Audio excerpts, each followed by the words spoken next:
You know, Christianity is not just some myth or even just a worldview or kind of just a set of beliefs. It's actually founded on a person and a person with a historical event attached to it. And this real person that really walked this earth, that really lived and taught and lived and died and resurrected from the grave. This is what we believe in. And so Easter Sunday then is this day where we get to celebrate the fact that Jesus Christ is a person who actually died and resurrected from the grave. Like, we really believe this. And it's centered again around this event. And it's not just some myth that we believe in, but a historical event that happened. You know, C.S. Lewis, who's an author who wrote the Chronicles of Narnia, one of the things that he would talk about when he was in his own journey of whether or not he believed in Jesus was as he was investigating, what he came to the conclusion was he said that Jesus could either be one of three things. He could either be a liar, for instance, because he was someone who claimed to be God himself, sent from God as a son of God, as God himself. He says, I am God. So he could either be a liar about that, like he's totally just trying to dupe you and I, or he's a lunatic. He's crazy. Who else would make such a claim?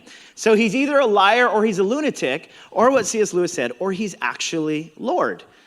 He's got to be one of those things. He's either a liar, a lunatic, or he's really Lord. And what C.S. Lewis talks about is how this centering event of the resurrection, whether he resurrected or not then, is pivotal. Because if he didn't resurrect, then, hey, what kind of credibility does he have to lay claim to say that he's God himself? And so as we looked at this passage, which was a historical account of the resurrection story of Jesus, we're actually going to talk about three different things today. Number one is this, the veracity of the resurrection. Is it true or is it not? And why does that even matter? The second thing is the meaning of the resurrection. If it's true that he really did resurrect from the grave, what does that mean for me? And what's the purpose of that? And lastly, the power of the resurrection. What does that look like in terms of our day-to-day lives, especially in moments when perhaps we need power in our lives? Well, first, the veracity of the resurrection, because this is what it hinges on. Whether it was true or not, whether it really happened. Now, the author of the Gospel of John, he's writing this historical account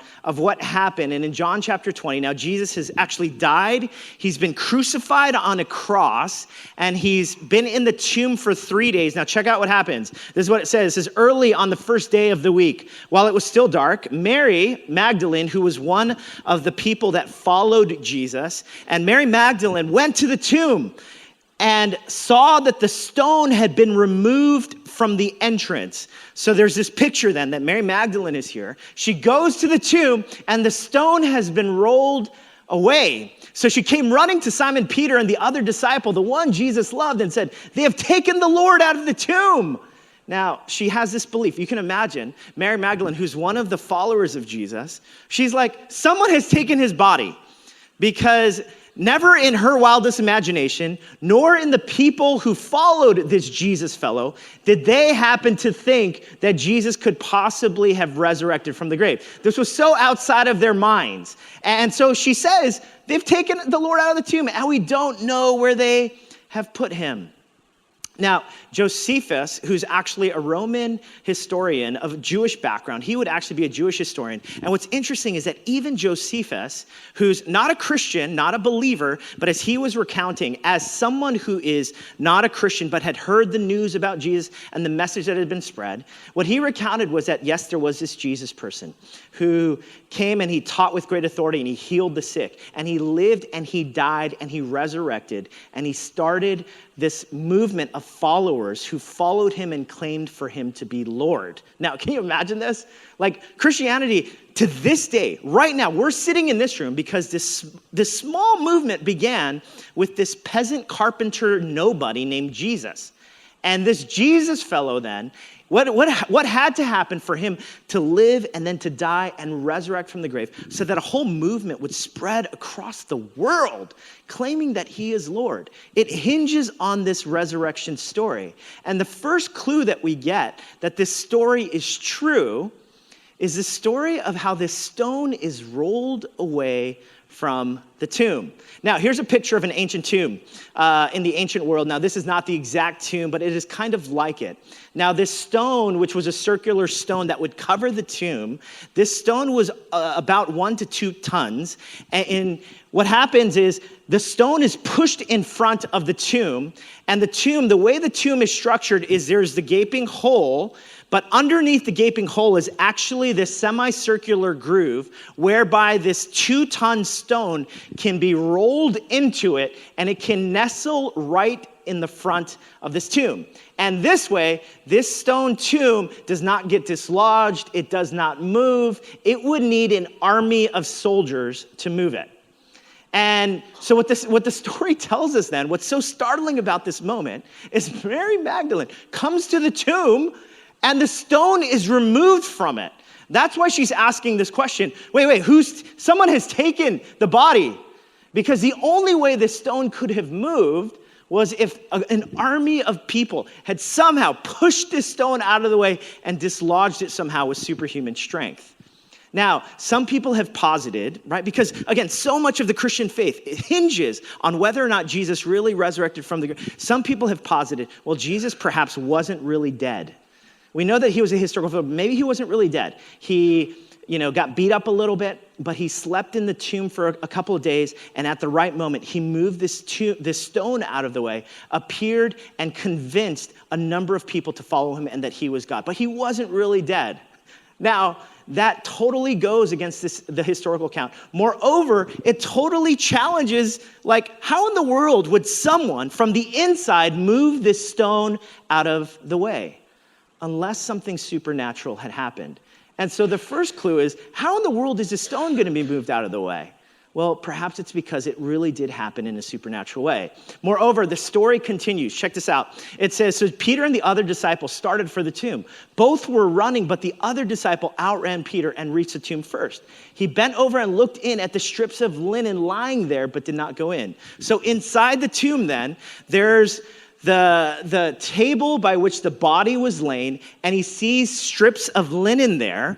Then Simon Peter came along behind him and went straight into the tomb. He saw the strips of linen lying there, as well as the cloth that had been wrapped around Jesus' head. The cloth was still lying in its place, separate from the linen. Now, this is extraordinary, because the details that are included here basically suggests that this is what happened. That when, first of all, the stone is out of the way, and then on the table are basically the linens that are lying there. Now, what are these linens? Of course, after Jesus was crucified, now here's what the historical account tells us. Jesus was whipped, he was beaten, he was spit on, he wore a crown of thorns, and he was crucified.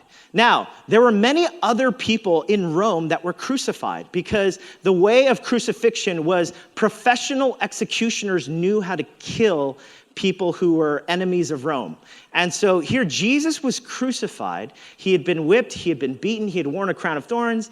And it also tells us, the biblical witness tells us that he actually had a spear pierced through his side where blood and water flowed. Now, why was that the case? It was the case because, again, the Roman soldiers were professional executioners. So Jesus is someone then who really died. And after someone dies, if they're placed in a tomb, they're wrapped in linens and cloths and embalmed in such a manner whereby which they're put inside this tomb. Now, here's what the picture tells us. That not only is the stone moved out of the way, but the linens that wrapped Jesus' body are somehow there. They're just there. Now, if the hypothesis that Jesus had somehow was never really dead was true, then he would have had to somehow, with superhuman strength and meticulousness, after he had been beaten and crucified, unwrapped his head, unwrapped his body, and laid the linens there nice and neat, and then moved this 2-ton stone to get out of this tomb. Now, is that really plausible? Or perhaps he really resurrected. And this is what Josephus, who's a non-Christian historian, would talk about. Perhaps he really did rise again. See, but there's one more clue. There's one more clue in this text about why this story is so compelling and perhaps so true. You see, check this out. This is what it says. It says, Jesus said to her, the first witness to his resurrection is Mary. She turned toward him and cried out in Aramaic, Rabboni, which means teacher. Jesus said, do not hold on to me, for I have not yet ascended to the Father. Go instead to my brothers and tell them, I am ascending to my Father and your Father, to my God and to your God. Now check out what it says. Mary Magdalene, who again was part of this group that followed Jesus, went to the disciples with the news. I have seen the Lord. And she told them that he had said these things to her. Now, why is this a clue into why the resurrection is true? Richard Bauckham, who's a scholar out at St. Andrews, he wrote a book called Jesus and the Eyewitnesses. And one of the things he notices about the historicity of the gospel accounts is that these histories are written in such a manner that clue after clue show us that these stories were likely true. And one of the reasons, for instance, is because a woman is the first witness to the resurrection. Now, why is that significant? And why does that even matter? You see, back in the ancient world, women were seen as uncredible witnesses in the court of law. Because of sexist beliefs about women, women were not to be trusted. And therefore, if they ever showed up in a court of law in Rome or in the ancient world, of course, women could not be relied upon. In other words, if someone, and this is what Bauckham talks about in his book, Jesus and the Eyewitnesses, if someone was crafting a story about resurrection, about this is what really happened, if someone were to try to convince other people, they would never have a woman be the first witness. They would have a man be the first witness because that is credible in that society. That's what's true. That's what people believe. But see, what Bauckham says, when Mary is seen as the first witness, why is she the one that's written down as the first witness? Perhaps it's because it really happened. Because Mary, as a woman and as a follower of Jesus, was the first person to witness the resurrection. You know what's interesting is actually if you look throughout the history of the world, wherever there's been movements towards liberation for women or progressive kind of seeing the dignity and value of women, it started primarily from a Christian belief. And even in the history of this country, the rights of women, there's somehow this way that the biblical witness also uplifts the dignity of women. And this is one sign of this. And it's one sign that perhaps this resurrection story is really true, as the author would say. See, but it's not only the veracity of the resurrection that I want to talk about, because again, all of this hinges on whether or not this is true. And there are these different clues that says, yes, the resurrection really did happen. But so what? What does it mean? See, first, the veracity of the resurrection. Second, I want to talk about the meaning of the resurrection. What does it mean for us today? So, okay, Jesus did resurrect from the grave. Well, let's check this out. It says, now Mary stood outside the tomb crying. So here's how the story goes. And as we read in this passage earlier, Mary saw the stone rolled away. She tells the disciples go and they see the linens and they're like, what in the world has happened? Now Mary is outside crying because in her mind, in her kind of mental picture of what's happened, so confusing. Someone has taken this body. Who did this? What group did this? So she's crying. As she wept, she bent over to look into the tomb and saw two angels in white seated where Jesus' body had been, one at the head and the other at the foot. They asked her, woman, why are you crying? Check out what she says. They have taken my Lord away, she said, and I don't know where they have put him. At this, she turned around and saw Jesus standing there, but she did not realize that it was Jesus. Now, scholars have wrestled with why doesn't she notice this was Jesus? She followed him all these years, like for 3 years. Why did she not know that this was actually Jesus? N.T. Wright, who's a scholar about the ancient world, he also would write about how this idea, this depiction that they couldn't quite recognize Jesus, it's kind of like you grew up with a friend up to the age of 10. You were friends with that person, you hung out with them every day, you got to know them, you knew their image. And then 15 years later, in New York City, right, you're walking on 32nd Street or something, and you see someone that looks familiar but different. Anyone ever had that experience before? And you see them, and then when they tell you their name, there's this moment like, oh, yep, I recognize you, I see you. And this is kind of this moment, because here Jesus is resurrected from the grave. He's not who he was completely. He still bears the marks, the wounds, but yet there's something about his resurrected body. Now, this is what this is saying. So, as it says, it changed everything. Now, go to the next slide where it says, he asked her, woman, why are you crying? Jesus ends up asking her, why are you crying? It's the same question. Who is it you are looking for? Now, look at what the text tells us. It says, thinking he was a gardener, She said, "Sir, if you have carried him away, tell me where you have put him, and I will get him." Now, why have I underlined gardener here? And why is that significant? So you have to understand, the original crew that was listening to these stories about the resurrected Jesus were people from a Jewish background. And so if you're from a Jewish background, and whenever someone talks about a garden or gardening, all sorts of alarm bells start to go off. Gardens, wait a minute, a gardener? She thought he was a gardener? You see, there's another garden in the story of the ancient world and the story of creation that comes about. In Genesis chapter 1, there's a created garden called the Garden of Eden. Yeah, the Garden of Eden. This was the paradise that God had created before.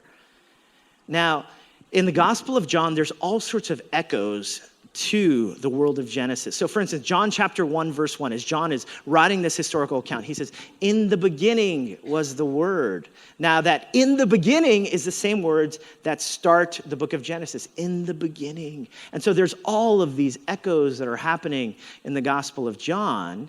And here, when all of a sudden Mary is having this encounter with Jesus, she notices and thinks that he's a gardener. Oh, isn't this good? What's going on here? You see, these echoes, immediately a Jewish audience would have perked up and started thinking, "A gardener? What are you talking about?" You see, this is what is happening, and this is what the resurrection means. You see, Jesus here, he's resurrected from the grave, and he's this gardener who, if you know anything about the creation account in the book of Genesis, the garden was created with a relationship with God in all fullness and flourishing and beauty and peace and goodness.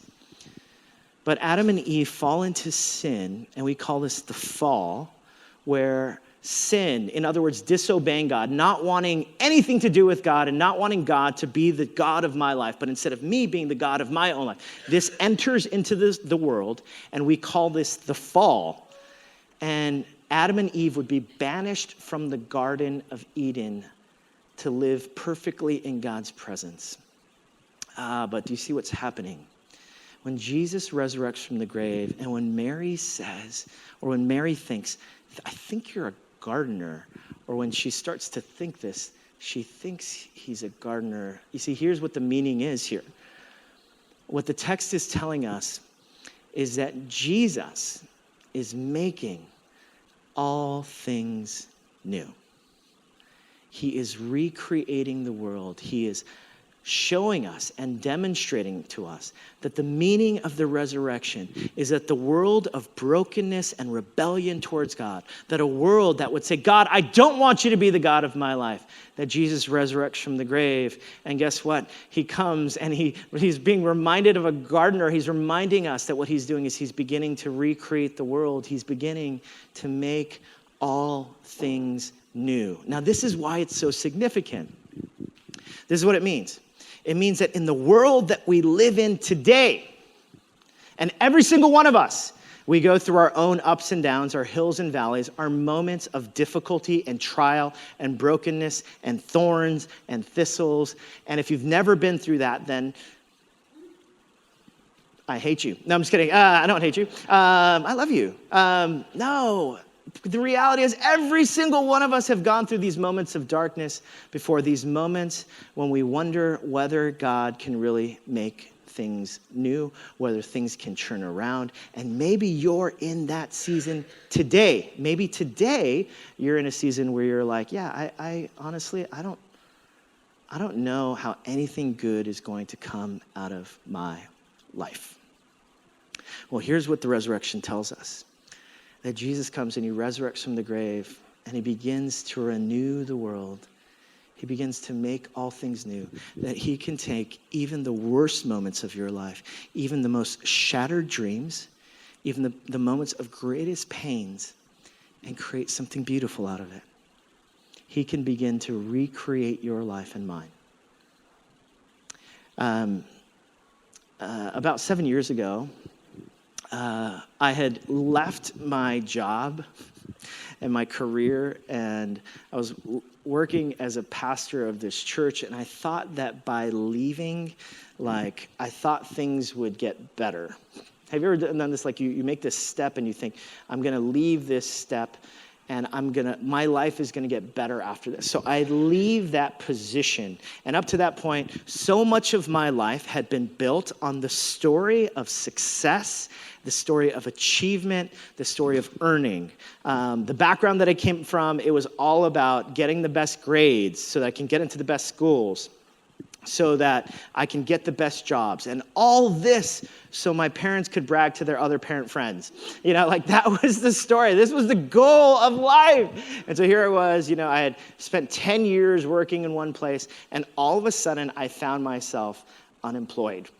And it was one of the most difficult seasons of my life, especially as someone who had put so much stock into my success, in my resume, in my achievement. And here I was unemployed, and people would ask me so what do you do? I'd be like, man, why can't you just ask about what movies I like? Why you gotta be so personal? That's what I do. Why is everyone being defined by what they do? This is the wrong with the world that we live in today, right? I was so defensive about it.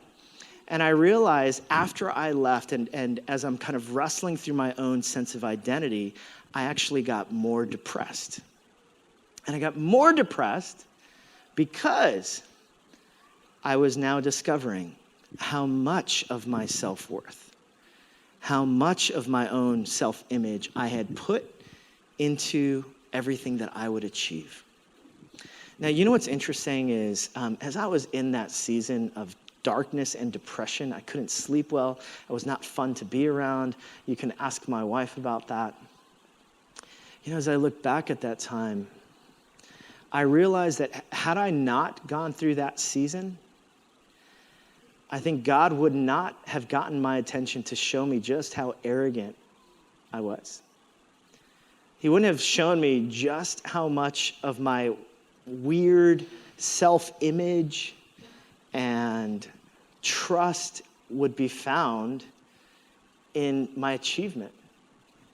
In other words, I needed to go through that valley so that somehow God would do something new in me. Now, of course, in the moment, I never in my wildest dreams thought that God could use that. In fact, have you ever been in a situation where you felt like, this feels so awful. I've lost the very things that I hold on to in life. It feels so awful, and a part of me would really rather die. Have you ever been there before where you just felt like, man, I don't even know if I can get up in the morning? And I remember being in that season, thinking that and feeling that. And yet, as I look back on that moment, I realized it was in that moment Jesus was doing a new thing in me. He was starting to make things new. And see, the meaning of the resurrection is, this is what Jesus does. He's in the business of making things new, of elevating our hopes, of saying that even in the midst of shattered dreams and broken lives and regrets and pains, he can make your life new. He can make my life new.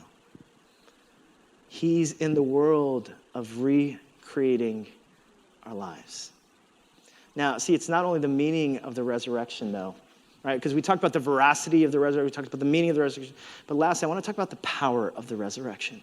Because there's something beautiful about this text that demonstrates not only that it's true and not only that it means everything about how he's renewing our lives, but also there's tremendous power here. Check out what it says as it starts in John 20. It says, early on the first day of the week, while it was still dark, Mary Magdalene went to the tomb and saw that the stone had been removed from the entrance. So she came running to Simon Peter and the other disciple, the one Jesus loved, and said, they have taken the Lord out of the tomb, and we don't know where they have put him. Now, there's a little clue here that I don't think John includes here by mistake. There's a little clue that reveals the sheer power of the resurrection. And it's this. It says, early on the first day of the week, while it was still dark, while Mary is on her way to the tomb, still grieving and confused and surrounded by darkness, wondering how to make sense of a life where Jesus has died. And it seems like there's no hope on the horizon. It's actually while it's still dark that the resurrection has taken place and light is on the other side. And you see, the story of the Christian message about who God is tells us that even in our darkest moments, and even the darkest moments that we might find ourselves in due to our own mistakes, our own sinfulness, our own selfishness, even in our darkest moments, resurrection is on the other side. Because it's even in the darkness that Jesus himself would go to darkness himself. He would die on the cross, bearing our sin and shame on the cross. And this is what we believe as Christians. We believe that Jesus would experience the ultimate darkness so that we might see and experience the light. So that even while it's dark, even when it feels completely hollow and fearful and anxious and confusing, we can trust that there's resurrection on the other side. And this is the power of the resurrection. See, the power of the resurrection says that there is no circumstance so deep and so dark. There is no pit that is so deep that God's love, God's power, God's resurrection does not reach into that, does not tell you that there is hope for you, that does not tell you that there is light on the other side. I remember one of those seasons of darkness for my wife and I was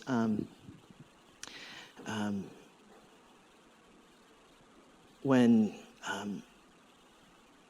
she had a miscarriage, and it was this moment of like, Tina and I was probably more excited than I let on that we were going to have a baby. And part of it, like any dads in the room know that it's a little bit of a weird experience because, you know, the wife or the mom is like undergoing all these changes to her own body, and I'm just watching, you know, like, oh yeah.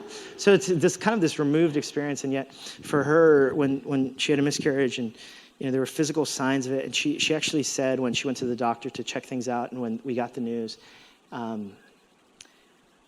she had kind of emotionally prepared herself for it because she felt her body, like things were different. And meanwhile, here I am, kind of this person outside who's watching everything and trying to be a supportive husband. And it just hit me, like when the news came, again, Tina said, you know, I think I'm doing okay. I think I had emotionally prepared for it. And here I was, where emotionally, I in some ways, I wasn't prepared for it.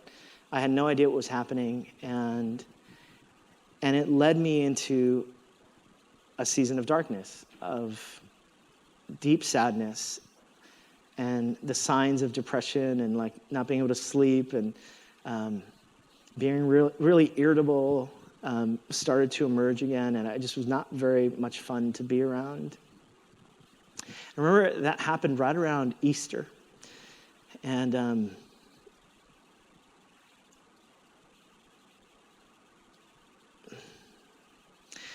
you know, like there are these moments, right, for all of us where it feels like this is an impossible thing to get over. I'm not sure if I'm going to make it. And that was one such moment for me. And I remember here we are, though, and I remember coming to church on Easter and, you know, bawling bawling my eyes out, and singing of God's living hope, and singing that, you know, even in the midst of darkness, there's light on the other side. You know, it's the miracle of the resurrection and the power of the resurrection is there is nothing so dark. There is nothing so insurmountable that the resurrection of Jesus does not speak into it a new kind of hope, a new kind of faith, a new kind of love. Corrie ten Boom, who was a Dutch watchmaker during World War II, she was well known for her and her family would take in Jews and hide them from Nazi Germany. She would later herself be captured and charged and sent to a concentration camp. And she was a writer. And one of the most beautiful things that she writes about, that's been a quote that I come back to time and time again, is this quote. She says, "There is no pit so deep that God's love is not deeper still." There is no pit so deep that God's love is not deeper still. How many of us today, we've walked into this room and there are signs of darkness and despair. There's actually a pit that perhaps you and I are experiencing or feeling, and we have wondered, we have questioned, we have asked, and we have sought. I said, God, is your resurrection really all that it says it is? Well, here's what I want you to know. I want you to know that it's true, the veracity, the meaning is true, that he can take any broken thing and make sense. And lastly, that his power is real. And there is no pit so deep that his love is not deeper still. And the question for you and the question for me is this: will the truth of the resurrection, will you give it time? Will you surrender? Will you allow the resurrection power to get from your head into your heart? To believe that there is no pit so deep that his love is not deeper still.